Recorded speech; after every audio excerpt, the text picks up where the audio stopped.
महामानव डॉक्टर बाबासाहेब आंबेडकर यांच्या 69व्या महापरिनिर्वाण दिनानिमित्त मुंबईच्या दादर छत्रपती शिवाजी महाराज मैदानामध्ये महापालिकेच्या माध्यमातून जे आहेत ते मोठ्या प्रमाणात स्टॉलची जागा उपलब्ध करून देण्यात आली। आपण जर पाहिलं तर या ठिकाणी लाखोच्या संख्येने जे भीमसैनिक भीम अनुयायी बाबासाहेबांना मानणारे जे लोक आहेत ते या मोठ्या संख्येने या ठिकाणी उपस्थित झालेले आहेत। आपण जर पाहिलं तर या ठिकाणी जो महापालिकेच्या माध्यमातून स्टॉल उपलब्ध करून देण्यात आलेले आहेत, या स्टॉलवरती अगदी किचनपासून बाबासाहेब आंबेडकरांच्या पुतळ्यापर्यंत यामध्ये कॅलेंडर देखील असेल, पुस्तके असतील, विविध प्रकारचे टी शर्ट असतील, टोपी असतील, या सर्व काही वस्तू या ठिकाणी एकत्रित या ठिकाणी स्टॉलमध्ये मांडण्यात आलेल्या आहेत। आपण जर पाहिलं तर मोठ्या प्रमाणावर जे आहे ते भीम अनुयायांकडून या ठिकाणी वस्तू खरेदी करण्यासाठी देखील गर्दी केल्याचं पाहायला मिळते।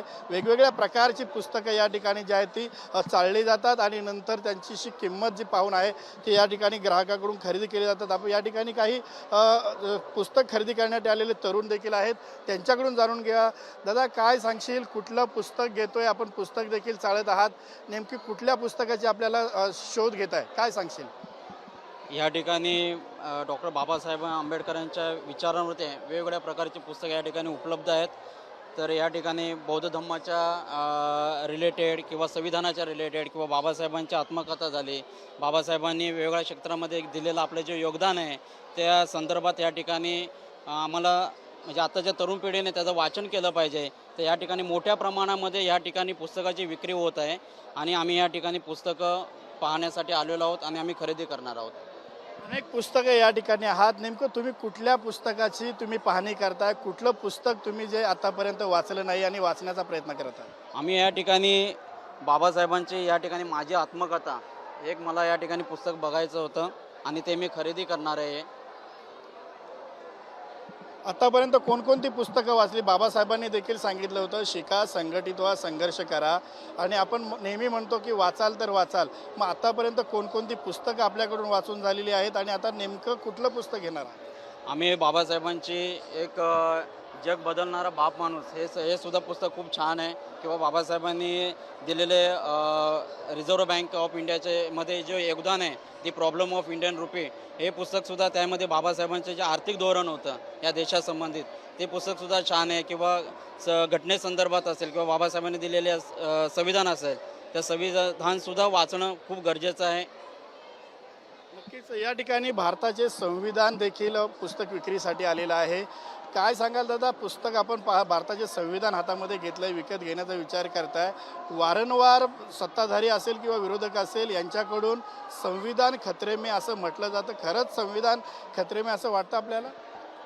तर दादा असं आहे की BJP आहे ना, दर टाईमी असं संविधान खतरे, त्याचं मूलभूत कारण म्हणजे असं आहे की संविधान चुकीचं नाही। बाबासाहेबांनी बी म्हटलं होतं की ज्या दिवशी हे संविधान चुकीच्या हातात जाईल त्या दिवशी किती चांगलं राहील तरी हे वाईटच ठरलं जाईल।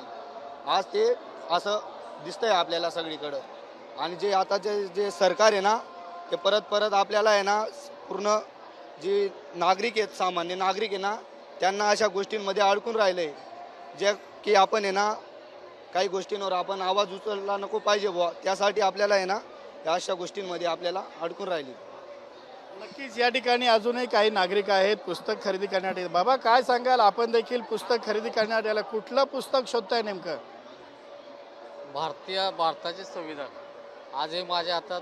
डॉक्टर बाबासाहेब आंबेडकरांनी भारताचे संविधान तयार करून सन 26 जानेवारी 1949ला सुपूर्द केलं होतं, पण प्रत्यक्ष अंमलबजावणी त्याची 26 जानेवारी 1950 साली हे आपल्या देशाला लागू झालेलं आहे। पण हे भारताचं संविधान असं आहे, यात सर्वसामान्य माणसाला पूर्णपणे व्यक्ती स्वातंत्र्य, बोलण्याचं स्वातंत्र्य, सर्व प्रकारचं स्वातंत्र्य आहे।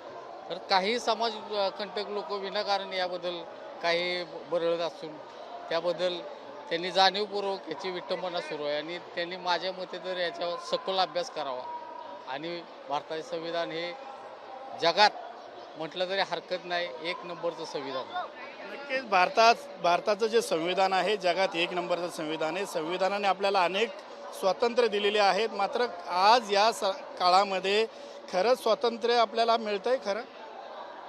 तसं पाहिलं तर एक प्रकारे नुसतं हे नावाला आहे, कारण ह्याचे जे राबवणारे आहेत डॉक्टर बाबासाहेब आंबेडकरांनी त्यावेळेला सूचना केली होती की जर संविधान कितीही चांगलं असू द्या, राबवणाऱ्याचे जर हात जर व्यवस्थित म्हणजे चांगल्या हातात पडलं तर ते चांगलेच होणार आहे, राबवलं जाणार. आणि जे वाईट लोकांच्या हातात पडलं तर ते वाईटच वापर होणार. काय वाटतं आपल्याला आता चांगल्या लोकांच्या हातात संविधान आहे की वाईट लोकांच्या हातात? तसं पाहिलं तर एक प्रकारे अजूनही ह्या देशात मनुवाद हा अजून सुद्धा उफाळून येतो. त्यामुळे ह्याची प्रत्यक्षपणे किती तुम्ही अंमलबजावणी केली, जोपर्यंत सामान्य माणूस यातला तळागाळातला ह्या पदावर पोचत नाही या खुर्चीवर, तोपर्यंत या संविधानाला न्याय मिळू शकत नाही.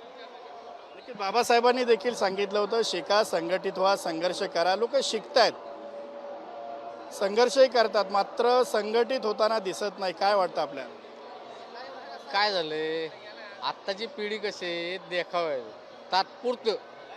तात्पुरतं तुम्हाला दाखवायचं मी अमक्यावर आहे तमक्यावर. पण शेवटी कसं आहे, आज समाज हा दलित समाज हा रिवर्सपणे माघारी चाललेला आहे.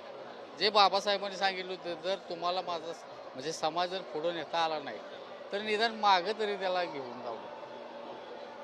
नक्कीच या ठिकाणी जे आहे ते संविधानाने आपल्याला स्वातंत्र्य दिलेले आहेत, मात्र संविधान जर चुकीच्या व्यक्तीच्या हातात गेलं तर त्या संविधानाला काही अर्थ राहणार नाही. जोपर्यंत सामान्य नागरिक वरच्या पदापर्यंत पोचत नाही तोपर्यंत खऱ्या अर्थानं संविधान संपूर्ण देशामध्ये पोचू शकत नाही, अशी भावना या ठिकाणी काही जे नागरिक पुस्तक खरेदी करण्यासाठी आले होते त्यांच्याकडून या ठिकाणी व्यक्त करण्यात आले आहे. कॅमेरा पर्सन अरविंद रावराणेसह मी संजय गडदे, साम TV न्यूज, मुंबई.